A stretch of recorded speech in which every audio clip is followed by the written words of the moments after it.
Hello everyone. आज के video में हम लोग देखेंगे सोलार सिस्टम। जैसे कि जो हम लोग एमएससीईटी लॉ एग्जाम्स की बात करते हैं ना, तो उसमें हिस्ट्री, ज्योग्राफी, थोड़ा बहुत साइंस, ये सब क्वेश्चंस भी आते हैं। जबकि ज्योग्राफी, देन हिस्ट्री, या फिर आप साइंस बोल दो, इसके क्वेश्चंस की आने की पॉसिबिलिटी बहुत कम है, बराबर। और आएंगे तो भी ज्यादा से ज्यादा 1 या 2 मार्क के क्वेश्चंस आते हैं। बट स्टिल जो भी आता है तो उसमें कुछ बेसिक, ये एक वीडियो है जो आपको हेल्प करेगा। बेसिक सोलर सिस्टम को मैंने यहाँ पे एक्सप्लेन किया है, बहुत छोटा सा वीडियो है, ज़्यादा टाइम भी नहीं लगेगा, बट आपको काफ़ी सारी इंफॉर्मेशन इस वीडियो के अंदर मिल जाएगी। ठीक है, तो चलो हम लोग स्टार्ट करते हैं सोलर सिस्टम को। तो सबसे पहले हम लोग देखेंगे ना सोलर सिस्टम में, तो सबसे पहले जितने भी प्लैनेट्स है ना, उसकी सीक्वेंस आपको याद रखनी पड़ेगी। पॉसिबिलिटी है कि एग्जाम में पूछ ले, बराबर।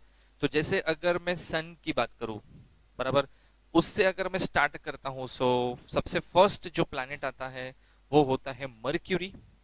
मर्क्यूरी के बाद आता है वीनस। उसके बाद थर्ड लेवल पे आता है हमारा अर्थ, बराबर। और अर्थ के बाद आता है मार्स। तो कभी कभी ऐसा ये लोग क्वेश्चन पूछेंगे कि अर्थ कौन से 2 प्लैनेट के बीच में है, तो अर्थ वीनस और मार्स के बीच में आता है। ठीक है, थर्ड सीक्वेंस, थर्ड नंबर पे है फ्रॉम सन। सन के बाद सबसे फर्स्ट आता है Mercury, then Venus, and then आता है अर्थ। अर्थ के बाद आता है मार्स। मार्स के बाद आप देखोगे ना, तो एस्ट्रॉइड बेल्ट करके होता है। ये क्या है ये हम लोग देखेंगे, बट हम लोग फिलहाल प्लैनेट्स का सीक्वेंस देख लेते हैं एक बार। ठीक है, एस्ट्रॉइड बेल्ट के बाद आता है जुपिटर। जुपिटर के बाद आता है सैटर्न। सैटर्न के बाद आता है यूरेनस, एंड यूरेनस के बाद आता है नेपच्यून, और लास्ट में छोटा सा प्लूटो, बराबर। तो ये सीक्वेंस आपको याद रखनी है। ठीक है, अभी जैसे मैंने बोला था कि एस्ट्रॉइड बेल्ट क्या होता है, बराबर। वहां पे आपको अगर देखा रहेगा आपने पिक्चर में, तो वहां पे देखो ऐसा पूरा एक ऐसा बेल्ट है, बराबर, जिसको हम लोग बोलते हैं एस्ट्रॉइड बेल्ट। ये होता क्या है एक्चुअली, देखो यहाँ पे उसका एक्सप्लेनेशन है, फिर मैं आपको बता भी देता हूँ कि ये होता क्या है exactly. So asteroid belt is a torus shaped region in the solar system located roughly between the orbits of the planets Jupiter and Mars। ये 2 प्लैनेट के बीच में ये एक लेयर आता है। It contains a great many solid irregular shaped bodies of many sizes but much smaller than planets called asteroids or minor planets। ये पूरा ऐसा लेयर है जिसमें एस्ट्रॉइड्स है, छोटे छोटे प्लैनेट्स है, या कोई इरेगुलर शेप की कोई बॉडीज है, तो पूरा उसका एक लेयर बनता है। वो लेयर को हम लोग बोलते हैं एस्ट्रॉइड बेल्ट। क्या बोलते हैं हम लोग उसको? Asteroid belt. ओके, देन ये देखो, ये ऐसा कुछ पूरा लेयर बनता है जो बिटवीन मार्स एंड जुपिटर होता है। ठीक है, तो ये इसको बेल्ट को बोला जाता है एस्ट्रॉइड बेल्ट। ये याद रखना इंपॉर्टेंट चीज है एग्जाम पॉइंट ऑफ व्यू से। मतलब मुझे भी नहीं पता कि ये लोग पूछेंगे क्या सोलर सिस्टम में से, बट अगर मुझे कुछ लगता है कि कुछ इंपॉर्टेंट चीज है तो ये है, जिसको मैं बोलता हूँ क्या, मतलब ये लेयर को एस्ट्रॉइड बेल्ट। नाउ सबसे इंपॉर्टेंट और सबसे इंटरेस्टिंग चीज, सबसे इंपॉर्टेंट और इंटरेस्टिंग चीज ये है कि हर एक प्लैनेट अपने सरफेस पे घूमता है, बराबर।